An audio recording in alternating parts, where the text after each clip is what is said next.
Class 10th एक और most important question है आपका हाइट एंड डिस्टेंस का, मतलब एप्लीकेशन ऑफ डेरिवेटिव। तो जल्दी से एक बार एज यूजुअल क्वेश्चन को आप लोग रीड आउट कर लीजिए बहुत जल्दी से। हाँ, आई होप आप लोगों ने क्वेश्चन को रीड कर लिया होगा। जल्दी से एक बार हम लोग भी समझते हैं कि अगर a cyclist is climbing through a 20 metre long rope which is highly stretch and tied with from top of the vertical pole as ground. ठीक है, आप समझिए, ये हमारा पोल है, ये इस पे एक 20 मीटर लॉन्ग रोप है, टाइटली इसे अटैच कर दी गई इस तरीके से ये।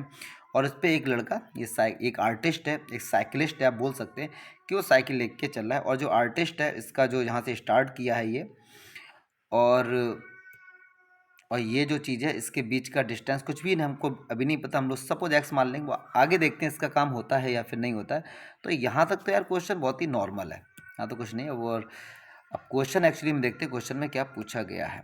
तो चलिए क्वेश्चन देखते हैं क्या पूछा। मुझे आपको इमेज तो याद रहेगी यार है, तो चलो जल्दी से देखते हैं क्वेश्चन में क्या पूछा गया है।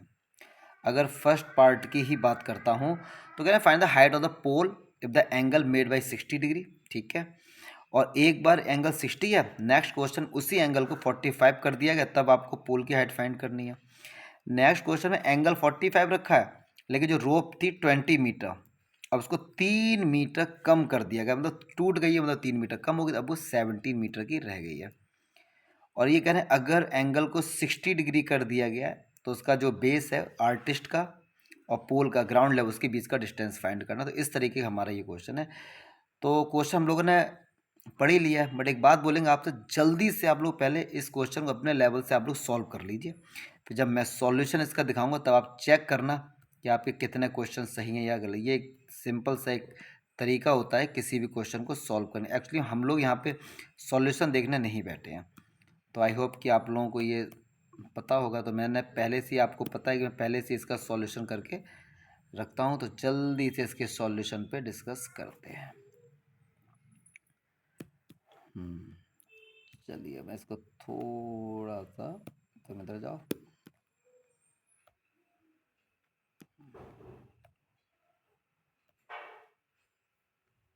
अरे आ जाओ यार।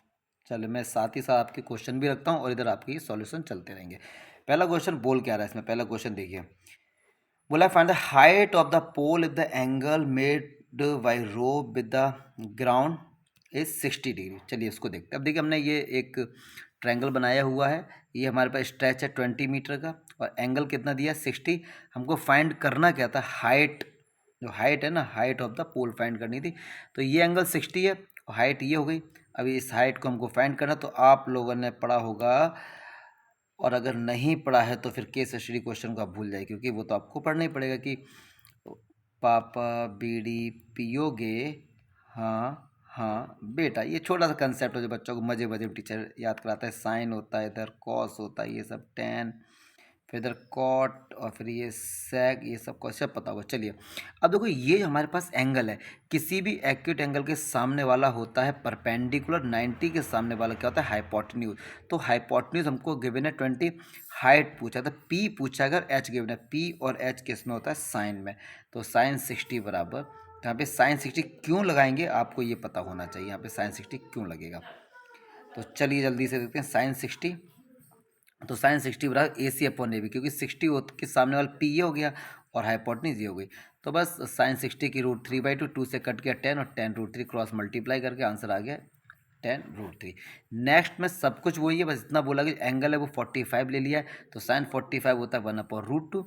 अब फॉर्मूला वही रहेगा, ए बी की वैल्यू 20 है तो 20/√2। बस यहाँ पे थोड़ा सा हम ये समझ सकते हैं, हमने इसको रैशनलाइज कर दिया। अब इतना तो आप हम लोगों को आना चाहिए। ये 20/√2 नहीं छोड़ सकते थे क्योंकि √2 नीचे आ रहा है, रैशनलाइज कर सकते थे। तो 20 को लिखा मैंने 2 इंटू 10, 20 को, और 2 को लिख सकते हैं √2 इंटू √2, कैलकुलेशन को सिंपल करने के। तो एक √2 से एक √2 कैंसिल हो गया, ये तो आंसर आ गया 10√2। नेक्स्ट क्वेश्चन में सब कुछ सेम है, कह रहे 3 मीटर जो रोप है ना, ये भैया ब्रोकन हो गया, टूट चुकी है ये। तो अब ये कितना हो गया 17 हो गया, तो फॉर्मूला वही रहेगा 17/√2। अब आप लोग करना चाहें 17/√2 को अगर आप करना चाहते हैं रैशनलाइज तो आप कर सकते हैं √2/√2, बट आंसर सीट में यही था इसलिए मैंने आगे नहीं किया। तो 17√2/2 ये भी आंसर हो सकता है आपका। चलिए अब ये लास्ट वाला क्वेश्चन में क्या बोला गया है, लास्ट में बोला गया कि एंगल 60 है, ठीक है मैंने 60 ले लिया। अब आपको ये वाला डिस्टेंस फाइंड करना था बस। तो ये एक्यूट एंगल है, एंगल का बेस और हाइपोटेन्यूज, बेस और हाइपोटेन्यूज होता है कॉस में। तो कॉस 60 बराबर base B C, hypotenuse A सी। तो कॉस 60 वैल्यू 1/√2, 2 से ये कैंसिल हो गया 10 बार, तो बेस कितना आ गया 10 मीटर। देखिए केस स्टडी क्वेश्चन मैं अपलोड कर रहा हूँ हर 2-1 दिन में, और लगभग मैं 50 केस स्टडी क्वेश्चन अपलोड करूंगा। ये प्रॉमिस है कि आपके 12 नंबर इन्हीं के बीच से आएंगे। और केस स्टडी क्वेश्चन जो भी होते हैं ये आप तभी करिए जब आपको बेसिक कंसेप्ट पता है, कम से कम एनसीईआरटी तो आपको आना चाहिए। अगर आप सोचते हैं कि मैं डायरेक्ट जाके केस स्टडी करता हूँ या असरसर रीजन करता हूँ, आप नहीं कर पाएंगे, केवल और केवल कंसेप्ट को रटेंगे।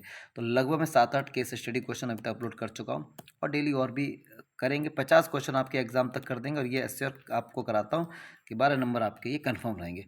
बट रेगुलरली आप पढ़ते रहिए, नए नए कंसेप्ट समझिए। फिर भी कोई डाउट है तो आप ज़रूर मुझे कमेंट करके बताइए कि सर इस क्वेश्चन में, और मैंने चलाया हुआ भी है टारगेट 95+ वाली सीरीज़। फिर भी आपको कोई डाउट है तो आप कमेंट करिए, आपको उसका सॉल्यूशन 1-2 दिन के अंदर मिल जाएगा।